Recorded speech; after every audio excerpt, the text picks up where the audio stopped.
नमस्कार, मैं विंदा। भारत की इकोनॉमी अगर तेज रफ्तार से बढ़ रही है तब फिर टैक्स का कलेक्शन उस हिसाब से क्यों नहीं बढ़ रहा। टारगेट था कि टैक्स कलेक्शन में 12% से ज़्यादा की बढ़ोतरी होगी, जबकि अनुमान 4% से भी कम का है। आपने ये खबर भी देखी होगी कि 2025-26 में भारत के 5 बड़ी आईटी कंपनीज ने सिर्फ 17 लोगों को हायर किया है।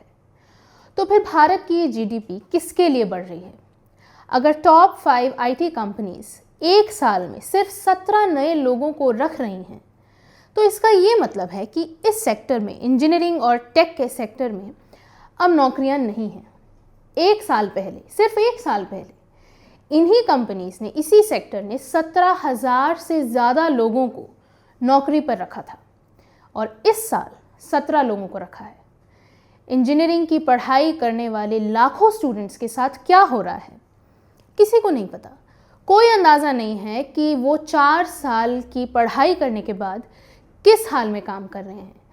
4 टेक कंपनियां ये बड़ी मानी जाती हैं, विप्रो, इन्फोसिस, एचसीएल और टीसीएस। इन सब का रिवेन्यू ग्रोथ अब कम रहा है। तो क्या भारत के टेक सेक्टर में, इस इंडस्ट्री में क्या ठहराव आ गया है? इस सेक्टर के भरोसे लाखों छात्र, कई हज़ार कॉलेजेस में लाखों स्टूडेंट्स इंजीनियरिंग की पढ़ाई करने जाते हैं, लाखों रुपए लगाकर उसकी फ़ीस भरते हैं, अलग अलग शहरों में रहते हैं। क्या उनका भविष्य इस सेक्टर में अब सुरक्षित है? असल में होता क्या है कि अखबारों में एनालिसिस तो छप जाते हैं, मगर इंजीनियरिंग के स्टूडेंट्स जो और पढ़ने के बाद जो इंजीनियर्स बन रहे हैं, वो किस हाल में काम कर रहे हैं, पढ़ाई के बाद नौकरी मिलती है या नहीं मिलती है, तो कहाँ जाते हैं, ग्रेजुएशन के 10 साल बाद उनकी क्या हालत होती है, इसकी कोई तस्वीर ठीक से नज़र नहीं आती है। अभी तक इंजीनियर्स ही भारत की तेज़ी से बढ़ती अर्थव्यवस्था की मिसाल माने जाते थे। इन्हें लाखों की सैलरी मिलती थी और विदेशों में भारत का जो नाम हुआ है वो आईटी सेक्टर की वजह से भी हुआ है।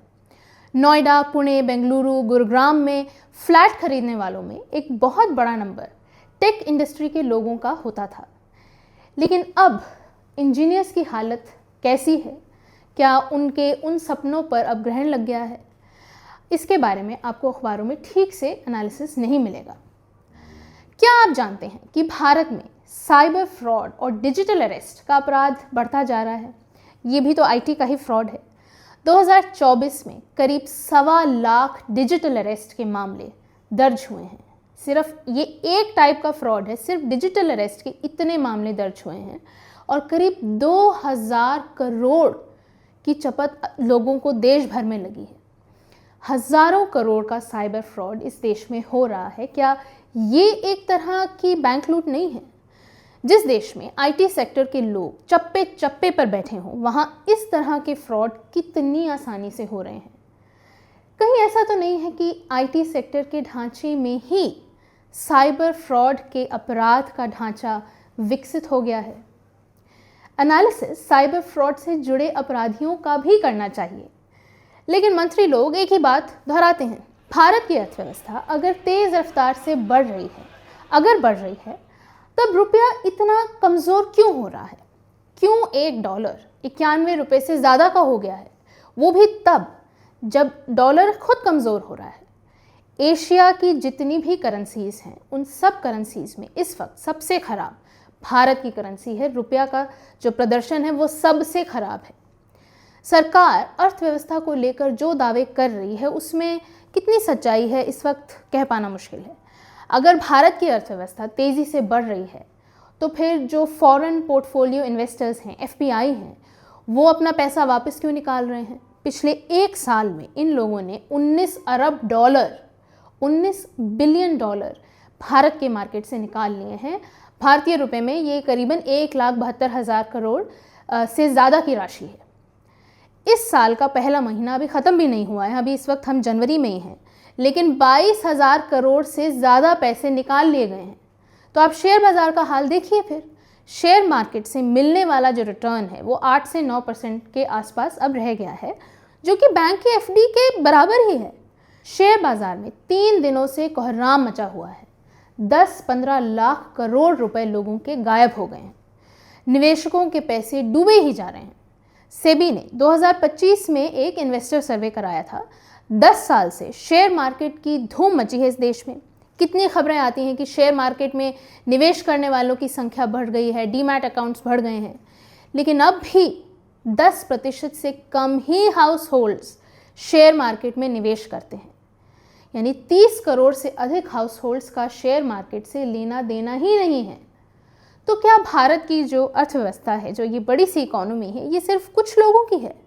कुछ ही लोग पैसे बना रहे हैं, अमीर से अमीर हुए जा रहे हैं। खबर चलाई जाती है कि ट्रंप के टैरिफ से भारत को नुकसान नहीं हुआ, जबकि ये सच नहीं है। बहुत बड़ा नुकसान हुआ है। भारत का एक्सपोर्ट आज भी भारत के इंपोर्ट से कम है। भारत का व्यापार घाटा बढ़ता ही जा रहा है, यानी आयात इंपोर्ट जो है वो ज़्यादा हो रहा है। उधर चीन ने ट्रेड सरप्लस हासिल कर लिया है। चीन आयात से ज़्यादा निर्यात करता है, सामान ज़्यादा बाहर भेजता है। भारत की स्वास्थ्य सेवाओं की हालत आप देख लीजिए, सरकारी शिक्षा की हालत देख लीजिए।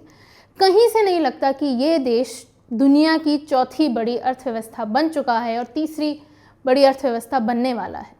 वैसे कुछ अच्छा भी हो रहा है और उसी को देखकर लगता है कि ये सारे आंकड़े गलत हैं। रुपया बहुत मजबूत हो गया है, भारत का निर्यात बढ़ गया है, लगता है कि नौकरी इतनी है कि लोग ही नहीं मिल रहे हैं। क्योंकि बीजेपी को वॉलंटरी कंट्रीब्यूशन से जानते हैं कितना पैसा मिला है? 6,125 करोड़ रुपया। इतने लोग अपने आप बीजेपी को चंदा दे रहे हैं। 6,125 करोड़। 2023-24 में बीजेपी को वॉलंटरी कंट्रीब्यूशन से 3,960 करोड़ रुपया मिला था।